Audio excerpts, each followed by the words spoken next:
Peace, Black people. Welcome to Jemima's World, the Jelly Moose's Cafe. I am your hostess, Jemima, and it is good to be black in the land of the living once again. So, this segment is called Lunchtime Storybook Time. Storybook Time, Lunchtime. I don't know, I'm still playing with the title. But I wanted to go into the libraries and to read to kids, especially in inner city libraries, to read to kids some African and African American stories. And I reached out to just about every library here in the Hampton Roads area, and none of them returned my email for me to come out and do the story time. So I won't let that stop me because I can tell stories wherever I choose to. And I'm going to be telling some and reading some books online here on my YouTube channel, trying to get myself comfortable. So today's story is called In the Times of the Drums, and it is written by Kim L. Siegelson and illustrated by Brian Pinkney. Now, Brian Pinkney is an amazing illustrator. I've seen some other books that he has done illustrations for. So he's also the illustrator of this particular um, book. Now, of course, you won't see the illustrations. You have to buy the book in order to get the illustrations, but you can see um, with my avatar with the thumbnail print of what the front of the book looks like, and the illustrations that's on the front are just as amazing as the ones inside. So let's get into it. So in the long ago time before now lived live oaks trembled with the sound of drums, and some say it was a time when people could walk beneath the water. It used to be that ships as big as barns would land at the dock near Tea Kettle Creek, slave ships bringing African people to work on plantations. Some of the Africans who lived on the island made goatskin drums to remind themselves of home where they wished to return. Young Mentu had never known Africa. He was born an island boy, but grandmother Twee, she had Africa in her blood, and she longed for home. Thanks to Twee's teaching, Mentu has learned to play the drums, has learned to respect the strength of their music. When a slave ship carrying Africans docks at Tea Kettle Creek, sending out the beat of drums, a roar coming from the Africans inside the ship who are pounding for their homeland, the beat calls to Twee, urging her to seek freedom. The only place freedom lies is in the murky waters of Tea Kettle Creek. Now Twee must choose between the drum's lure, islands, and the island young Mentu calls home. All right, so let's get into it. In the times of the drums. In the long ago time before now, on an island fringed by marsh meadows and washed by ocean tides, men and women and their children lived enslaved. This was the time when giant live oaks trembled with the sound of drums. Some say it was a time when people could walk beneath the water. Used to be in those early days, ships as big as barns would land at a dock on a bluff near Tea Kettle Creek. Pirate ships with treasure to bury, cargo ships filled with cinnamon, slave ships bringing African people to do work on plantation farms. Some of those Africans came knowing how to carve wood and make sweetgrass baskets and goatskin drums. With those things, they reminded themselves of home, and they wished to go back there. One boy named Mentu had never known Africa or longed for it. He was an island-born boy. Mentu could scoot to the top of a live oak faster than a brush-tailed squirrel, could lift the black iron skillet above his head with one hand, even though he still wore shirt tails. Look how strong I am, he would say to his grandmother Twee. Twee would smile and cluck her tongue at him. Stop your fooling, lest the overseer catch you. Your time for strong will come soon enough. When? Mentu would ask. Twee would not say. Mentu had always lived with Twee. The islanders, black and white, all feared her. Africa had been her birthplace. There she had learned powerful root magic at her own grandmother's knee. Igbo conjure woman, the islanders called her. older than anyone living, they say. But Mentu paid them no mind, had only shown kindness to them. You see, Twee loved Mentu like her own soul, like the faraway rivers and mountains of her native land.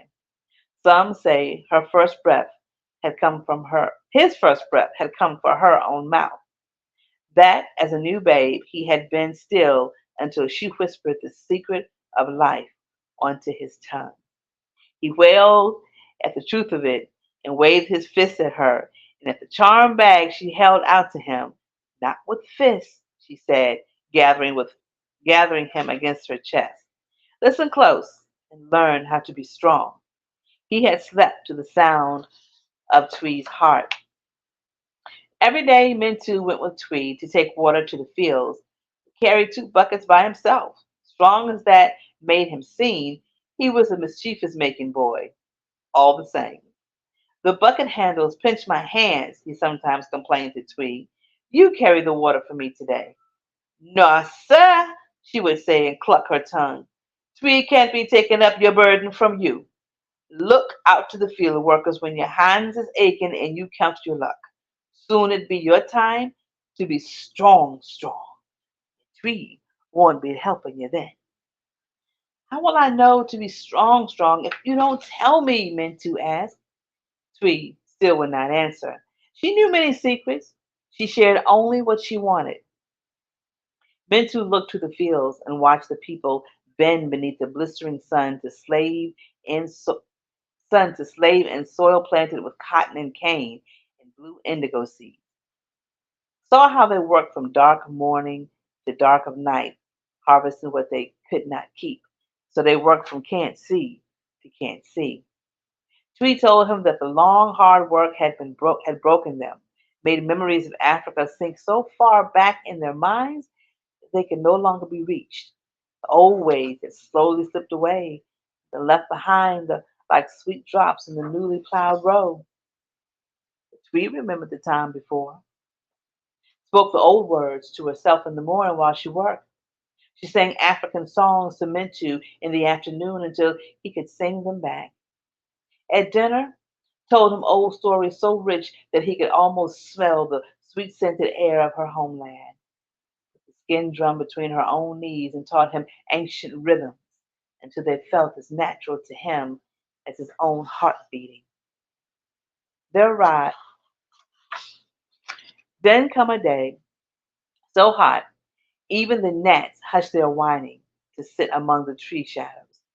Their breathless quiet Mintu and Twee filled their buckets with well water. Before they could carry them to the fields, they heard the sound of drums beating from the far end of the island. Bop, boom, boom, bop, boom, boom. It was a message in rhythm that meant a ship is come, a ship is come. Meant to beat his own drum, be bow, be bow, which means we hear, we hear. He and Twee gathered with everyone else at the bluff to see what the ship had brought.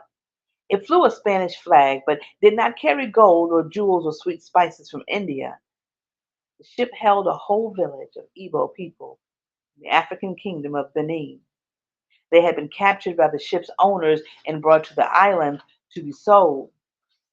Their ride across the ocean passage had been long, with many days spent in airless dark beneath the pitching decks of the ship. When the ship docked at the bluff, the Igbo people could no longer hear the crash of the ocean waves, only the groan of the ship, the flapping sails, and their own harsh breathing. They trembled and waited quietly, listening to learn something of their fate. Through the wooden side of the ship came the sound of the island drums, the music of Africa. Has some magic brought us home? They cried. They drummed in answer, using their feet on the wooden floor. Mintu heard the rumble of their pounding feet and it spoke to him like the beating of his heart. We are home! We are home! The people drummed, but they were far away from home. Mintu and Twee watched the Igbo people brought up from the dark hole of the ship into the light, saw how they squinted into the sun, how they looked over unfamiliar marsh meadows in despair. The ship had not returned them to Africa. would never take them home again.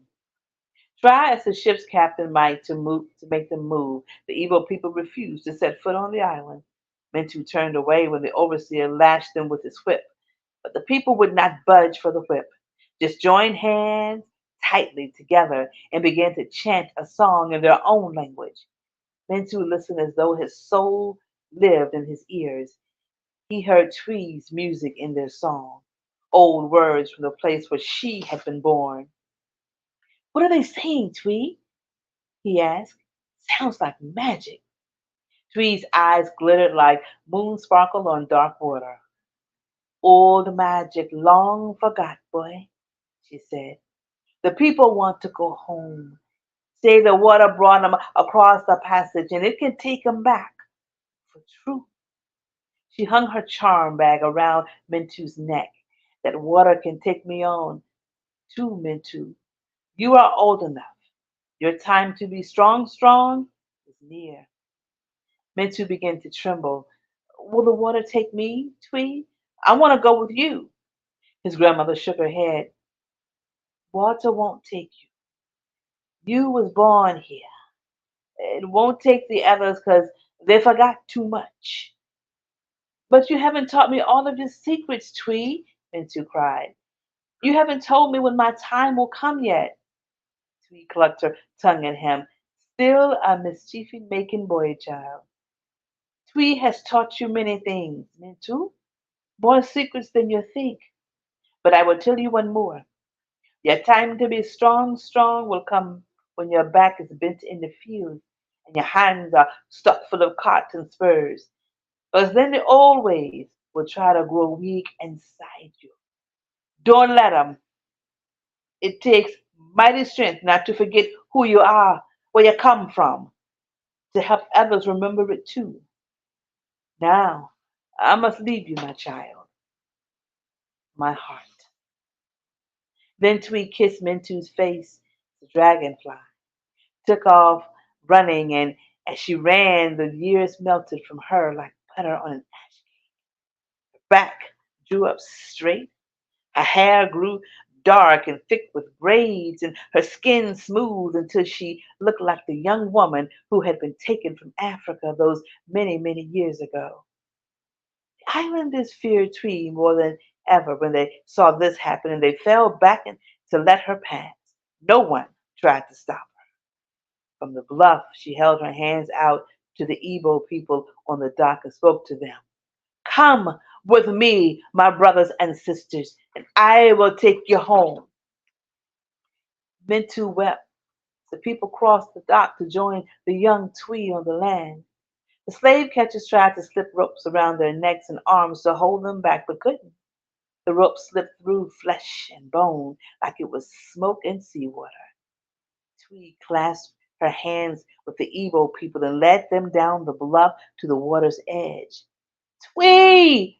Mintu called out to her, but she could not turn back, not even for him. She chanted as she led the people waist deep into the waters of Tea Kettle Creek. Mintu wiped away his tears and chanted with her in a voice as strong as he could make it. The water can take us home. The water can take us home. He tried to run to her, but found his feet fastened to the land so that he couldn't move. Twee and the other Igbo people lifted their faces to the sky as water crept over their shoulders and then their necks. But they kept walking as their chains snapped away. The water can take us home, they sang. The water, it can take us home. Their song dissolved into bubble and foam as Tea Kettle Creek swirled over the tops of their heads.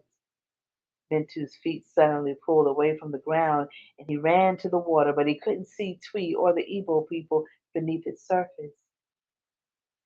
In time, Mintu swore to everyone left behind that Twee and the Igbos had walked all the way back to Africa on the bottom of the ocean, pulling each other along the sandy floors, pushing aside seaweed like long grass. Their chains and their song will never leave Tea Kettle Creek. Others say, and the water will always be salty. Tears.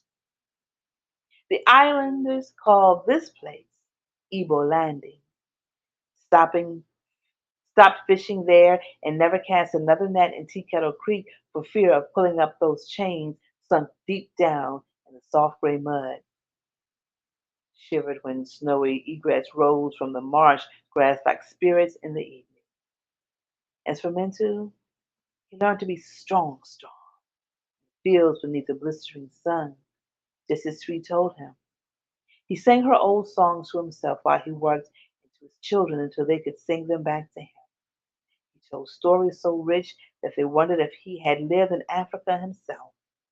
And he played rhythms on the skin drum until they felt their own hearts beat in time. Gave them their own drums, and they all played together. Mentu and his children, and they taught their own children. They taught theirs through slave time, freedom time, and on up until now.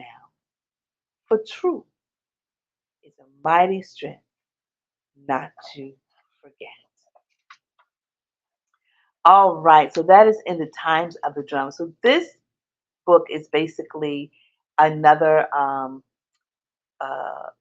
I guess, take on The People Could Fly by Virginia Hamilton. And if you've read that book, hers take place of a young girl in the field where she takes off flying, and this one takes place with the Igbo people walking on the bottom of the water back to Africa. But either way, whether it was flying Africans or Africans walking on the bottom of the waters, we found a way to get back to Africa. And so I suggest you pick up this book. I've read it, and I hope that you tune in and allow your children to listen to this story. It has a lot in the story. The first thing it talks about the drums. We know that the drums were one of the first things that were taken from us so that we could not communicate with each other, but we found a way around that to communicate with each other. And then it talks about passing down stories. So Twee taught Mintu, and even though she could not take Mintu back with her, she taught him enough so that when he grew up and had children, he would pass down those stories and songs to his children, and they would pass it down to theirs, and so on and so forth. And so, kids, if you're listening to it, and parents, if you're listening to it, think of something that has been passed down in your family from generations to generation. No matter how far back you think it goes, I promise you, it goes back several generations before that. Because you have to think, if you're thinking of a song or you're singing a song, an old song that maybe your grandmother taught you, then more than likely her grandmother taught her. And if her grandmother taught her, then her mother or grandmother taught her. So not even songs, but different sayings and different ways of speaking and different ways of pronouncing words. We get that from our ancestors, and we don't know how far back it goes. I know that growing up when babies were born, and we would teach the babies how to say thank you. For whatever reason, my mother would use the phrase tata, and that would mean thank you. Tata, thank you. I don't know where she got it from. She may have gotten it from her mom, who got it from her mom, and so on and so forth. But in the times of the drums is definitely a book about passing down that oral tradition of us, of American-born Africans, and a lot of things again that we do is passed down generations to generations to generations to generations. And I promise you, I bet you $1 to a donut, if we were to go all the way back, it would be all the way back to the times of when we were free and living in Africa. I hope you enjoyed the story. I will be doing these maybe twice a week. Definitely at least once a week. I'll be reading stories because I have a million, gazillion, thousand books. And so I'll be reading stories about Africans and African Americans, and I hope you enjoy it, and I hope you let your kids listen to it. So, look, until next time, you know the drill. Love each other, love yourself, give yourself some grace, give other people's grace. Take care of yourself, stay healthy, stay safe, and stay black. Until next time,